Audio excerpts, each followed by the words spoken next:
Salut, c'est Apo86. On continue donc notre rétrospective sur la trilogie du dollar avec et pour quelques dollars de plus. Vous voulez tout savoir sur ce film? Rendez-vous après ceci.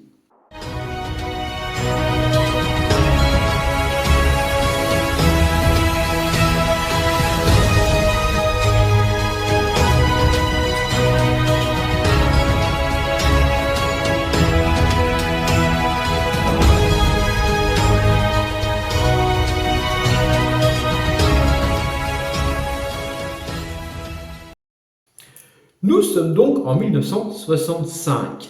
Un an après la sortie de Pour une poignée de dollars, l'idée de Léon de faire de l'Italie le temps du nouveau western fait son bonhomme de chemin et quelques films sur le genre sont déjà sortis. Des acteurs américains spécialisés dans le western, style que Hollywood a commencé à abandonner, commencent donc à être contactés par les sociétés de production italiennes. Pour Léon, il est donc temps de passer la deuxième. Cette fois-ci, pas de plagiat, mais une idée originale. Il recycle donc le personnage du mystérieux étranger pour une sorte de suite. On va dire ça, parce que c'est une suite qui n'en est pas vraiment une. Cette fois-ci, Léon s'attaque à une faune déjà évoquée dans le western classique, les chasseurs de primes. Mais attention, si dans les années 50, 60, les films et séries sur ces personnages assez singuliers étaient moralisateurs, rappelant que l'argent ne fait pas le bonheur et que la vie prime avant tout, Léon n'est pas du tout sur cette longueur d'onde. Il veut que son film se rapproche de ce qu'était la vraie vie au Far West à la fin du 19e siècle et commence son film par ce fameux épitaphe qui résume bien ce qu'étaient les chasseurs de primes à l'époque. Là où la vie n'avait pas de valeur, la mort parfois avait un prix. C'est ainsi que les chasseurs de primes firent leur apparition. Cette fois-ci, Léon a un budget un peu plus conséquent. Bon, c'est pas non plus foufou, puisqu'il passe de 200 000 dollars à 600 000. Il part donc en Espagne, comme pour une poignée de dollars, tourner son film, où il a fait construire sa fausse ville de El Paso, toujours à côté de Tabernas, donc cette ville très connue pour ses tournages de films western spaghetti. Pour le scénario, c'est Luciano Visanzoni qui s'y colle. Le mec, ruiné à l'époque, accepte de reprendre le scénario que Léon avait ébauché avec son beau-frère. Visanzoni le trouve mauvais et il écrit le tout en 9 jours. 9 jours pour écrire un scénario. Pour le titre, purement mercantile, et on le l'avouera ensuite, il choisit et pour quelques dollars de plus afin de faire leur accord avec pour une poignée de dollars. Pour le casting, il souhaite donc reprendre Clint Eastwood, mais ce dernier n'est pas chaud et très enchanté pour le rôle. En dépit du bon accueil par le public de Pour une poignée de dollars, l'acteur trouve en fait le premier film mauvais. Il déclare d'ailleurs « Je vais lire le scénario, je ferai le film et par pitié, Sergio, ne me répète pas ce cigare dans la bouche ». Mais Léon refuse en lui répondant qu'en tant qu'acteur principal et personnage principal de son film, l'homme mystérieux doit avoir son cigare. Ça fait partie du personnage. Pour le rôle de Mortimer, du colonel Mortimer exactement, Léon pense à Henry Fonda qui refuse, puis à Charles Bronson qui refuse aussi. Il pense alors à Lee Marvin qui est intéressé, puis qui se réalisera quelques jours avant pour tourner un autre film qui lui rapportera un César puisqu'il s'agit de Cat Balouf. C'est donc Lee Van Cleef qui sera choisi, acteur ayant déjà joué dans plusieurs westerns à Hollywood et qui à l'époque pensait abandonner sa carrière, déjà donc suite à l'abandon du style à Hollywood, mais surtout après un grave accident de voiture pour se lancer dans la peinture. Et oui, quand je vous dis que la Cinémathèque commence à débaucher des acteurs américains, je ne rigole pas. D'ailleurs, cette période, ça s'est bien retranscrit dans un autre film Donc, je vous ai parlé brièvement dans une critique à chaud, Once Upon a Time in Hollywood.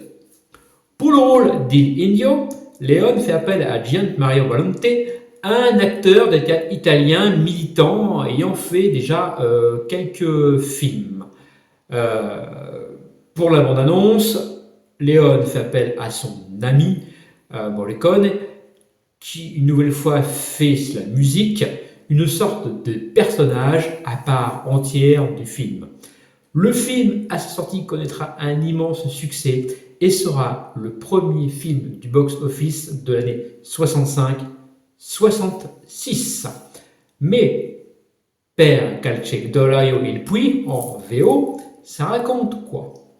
On est donc au Far West, proche de la frontière mexicaine. Le manchot et le colonel Mortimer, traquant chacun de leur côté les criminels pour quelques dollars, ce sont donc des chasseurs de primes. De l'autre côté de la frontière, un bandit cruel et psychopathe, surnommé El Indio, incarné par Gian Maria Volonte, est délivré de sa prison par sa bande. L'évasion est un véritable massacre, mais El Indio a un plan: voler la banque d'El Paso pour fêter sa liberté. Une grosse prime est remise sur sa tête. Le manchot et le colonel Mortimer, qui a une raison très personnelle en vouloir à El Indio, vont alors s'associer pour capturer le dangereux psychopathe.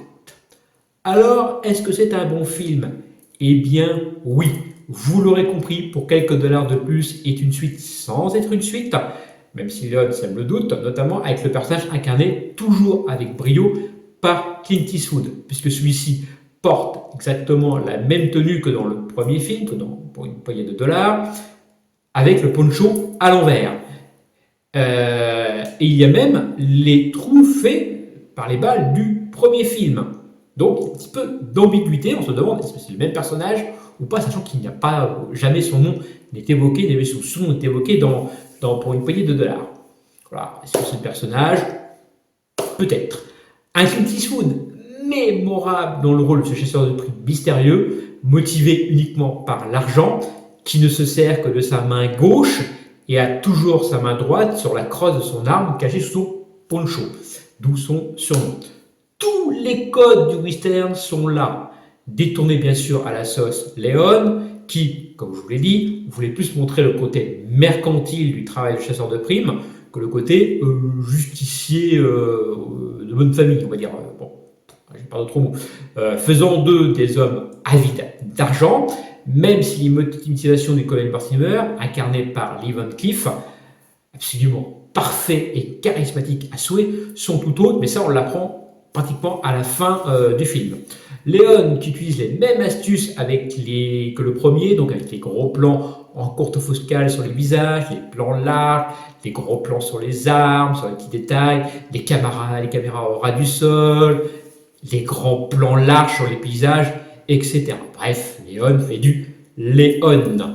Un film qui est clairement au-dessus du premier dans le développement des personnages surtout, et qui met la base de ce qu'il se fera dans le troisième opus sur lequel je reviendrai le mois prochain. C'est un film très réussi avec un méchant très charismatique, sadique et psychopathe. Franchement, Maria Volonte est super également en El Indio. Bref, je me répète, c'est un très bon film. Niveau critique, le film reçoit la note de 74 sur 100 sur Metacritic, 8 sur 10 sur notre partenaire Captain Watch. Quant à moi, eh bien, ça sera un bon 8 sur 10 pour cet excellent film. Un film dans lequel Leone a fait un excellent et un très bon travail sur les personnages, avec des flashbacks qui font monter le suspense jusqu'à la révélation finale. Dans ce film, Leone corrige également les défauts constatés pour une poignée de dollars, avec cependant un petit ventre mou au milieu du film et encore quelques raccourcis scénaristiques sur la fin. Donc moi je vous recommande de voir ce film, facilement trouvable en physique, il repasse régulièrement également à la télé. C'est pour moi un très bon western spaghetti. Parce qu'il faut savoir qu'à l'époque, ça commençait juste, hein, les western spaghetti. Il y en avait 5, 6 de mémoire de sortie à cette époque-là. Ça commençait tout juste. Et le style était un petit peu boudé par les amateurs du style. Disons que c'était du sous-western. Et vous verrez le mois prochain que le style a su quand même gagner son public. Voilà, j'en ai fini avec ce retour pour une pour quelques dollars de plus, pardon. Dites-moi ce que vous pensez de ce western en commentaire. Moi, je vous dis à plus. Salut!